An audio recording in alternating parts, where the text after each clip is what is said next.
Dan matilah Samuel. Seluruh orang Israel berkumpul meratapi dia dan menguburkan dia di rumahnya di Rama. Dan Daud berkemas lalu pergi ke padang gurun Paran. Ketika itu ada seorang laki-laki di Maon yang mempunyai perusahaan di Karmel. Orang itu sangat kaya. Ia mempunyai 3.000 ekor domba dan 1.000 ekor kambing. Ia ada di Karmel pada pengguntingan bulu domba-dombanya. Nama orang itu Nabal dan nama istrinya Abigail. Perempuan itu bijak dan cantik, tetapi laki-laki itu kasar dan jahat kelakuannya. Ia seorang keturunan Kaleb. Ketika didengar Daud di padang gurun bahwa Nabal sedang menggunting bulu domba-dombanya, maka Daud menyuruh 10 orang, dan kepada orang-orang itu Daud berkata, "Pergilah ke Karmel dan temuilah Nabal. Tanyakanlah keselamatannya atas namaku, dan sampaikanlah salam ini kepadanya. Selamat, selamatlah engkau, selamatlah keluargamu, selamatlah segala yang ada padamu. Baru-baru ini aku mendengar bahwa engkau mengadakan pengguntingan bulu domba. Adapun gembala-gembalamu yang ada dengan kami, tidak kami ganggu, dan tidak ada sesuatu yang hilang daripada mereka selama mereka ada di Karmel. Tanyakanlah kepada orang-orangmu, mereka tentu akan memberitahukan kepadamu. Sebab itu, biarlah orang-orang ini mendapat belas kasihan. Bukankah kami ini datang pada hari raya? Berikanlah kepada hamba-hambamu ini dan kepada anakmu Daud apa yang ada padamu." Ketika orang-orang Daud sampai ke sana, berkatalah mereka kepada Nabal atas nama Daud, tepat seperti yang dikatakan kepada mereka. Kemudian mereka menanti. Tetapi Nabal menjawab anak buah Daud itu, katanya, "Siapakah Daud? Siapakah anak Isai itu? Pada waktu sekarang ini ada banyak hamba-hamba yang lari dari tuannya. Masakan aku mengambil rotiku, air minumku, dan hewan bantaian yang kubantai bagi orang-orang pengguntingku untuk memberikannya kepada orang-orang yang aku tidak tahu dari mana mereka datang." Lalu orang-orang Daud itu berbalik pulang, dan setelah sampai, mereka memberitahukan kepadanya tepat seperti yang dikatakan kepada mereka. Kemudian berkatalah Daud kepada orang-orangnya, "Kamu masing-masing, sandanglah pedang." Lalu mereka masing-masing menyandang pedangnya. Daud sendiri pun menyandang pedangnya. Sesudah itu kira-kira 400 orang maju mengikuti Daud, sedang 200 orang tinggal menjaga barang-barang. Tetapi kepada Abigail, istri Nabal, telah diberitahukan oleh salah seorang bujangnya, katanya, "Ketahuilah, Daud menyuruh orang dari padang gurun untuk memberi salam kepada Tuhan kita, tetapi ia memaki-maki mereka. Padahal orang-orang itu sangat baik kepada kami. Mereka tidak mengganggu kami, dan kami tidak kehilangan apa-apa selama kami lalu lalang di dekat mereka. Ketika kami ada di ladang, mereka seperti pagar tembok sekeliling kami siang malam, selama kami menggembalakan domba-domba di dekat mereka. Oleh sebab itu, pikirkanlah dan pertimbangkanlah apa yang harus kau perbuat. Sebab telah diputuskan bahwa celaka akan didatangkan kepada Tuhan kita dan kepada seisi rumahnya. Dan ia seorang yang dursila, sehingga orang tidak dapat berbicara dengan dia." Lalu segeralah Abigail mengambil 200 roti, 2 buyung anggur, 5 domba yang telah diolah, 5 sukat bertih gandum, 100 buah kue kismis, dan 200 kue ara. Dimuatnyalah semuanya ke atas keledai, lalu berkata kepada bujang-bujangnya, "Berjalanlah mendahului aku. Aku segera menyusul kamu."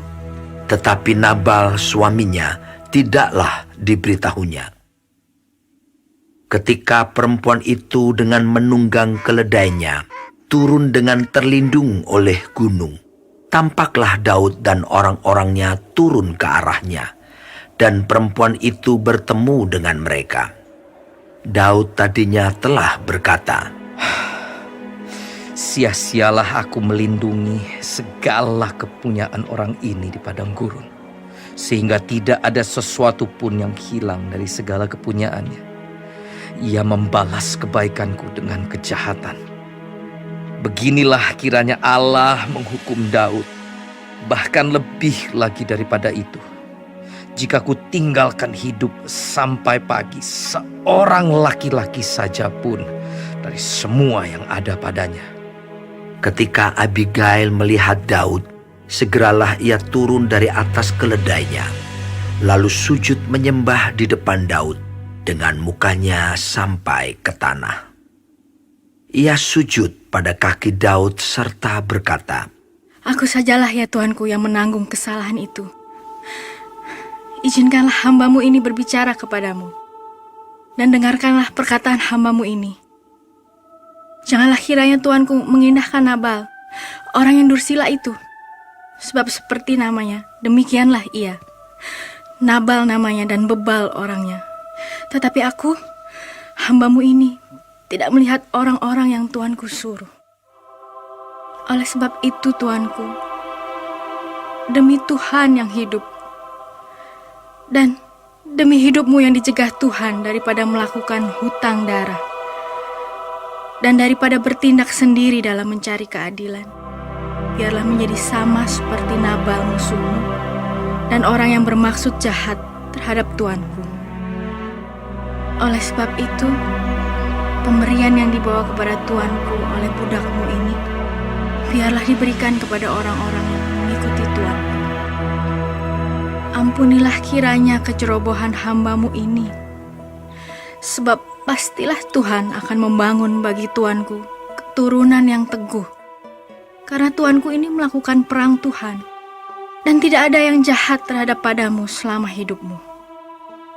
Jika sekiranya ada seorang bangkit mengejar engkau dan ingin mencabut nyawamu, maka nyawa Tuanku akan terbungkus dalam bungkusan tempat orang-orang hidup pada Tuhan Allahmu.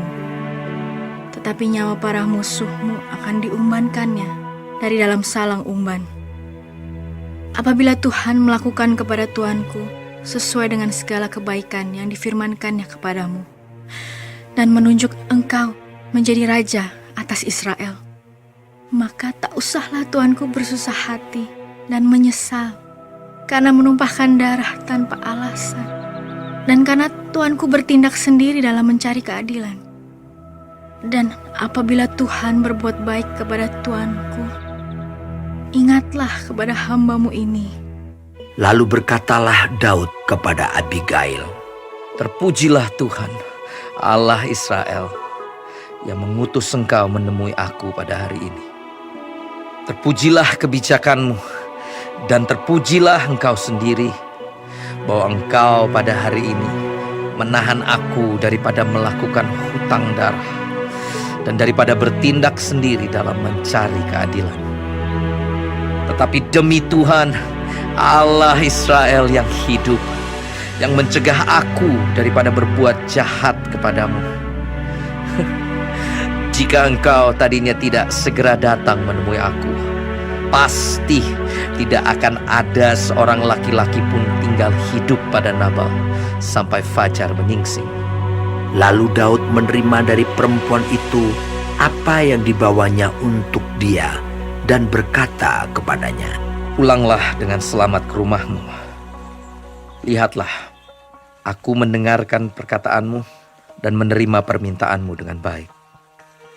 Sampailah Abigail kepada Nabal, dan tampaklah Nabal mengadakan perjamuan di rumahnya, seperti perjamuan raja-raja.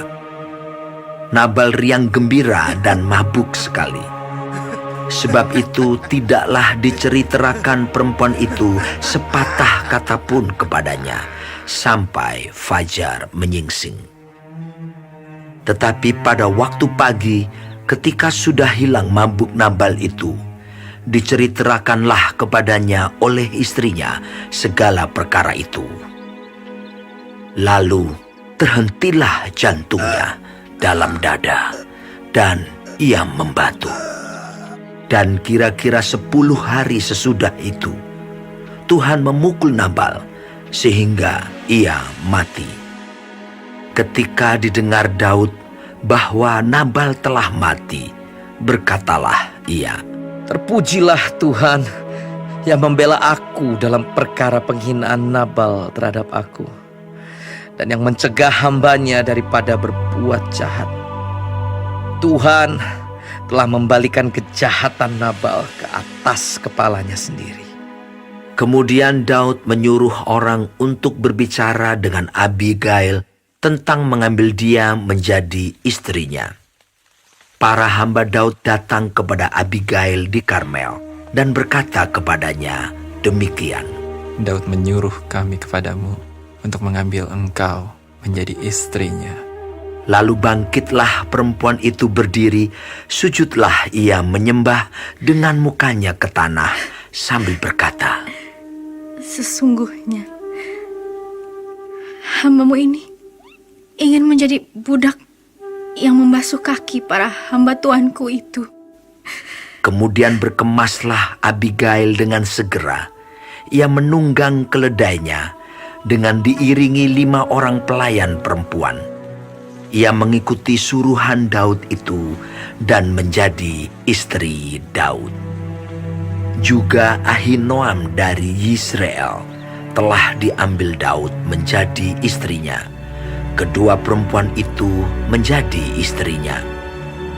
Tetapi Saul telah memberikan Michal anaknya perempuan, istri Daud, kepada Palti bin Lais yang dari Galim itu.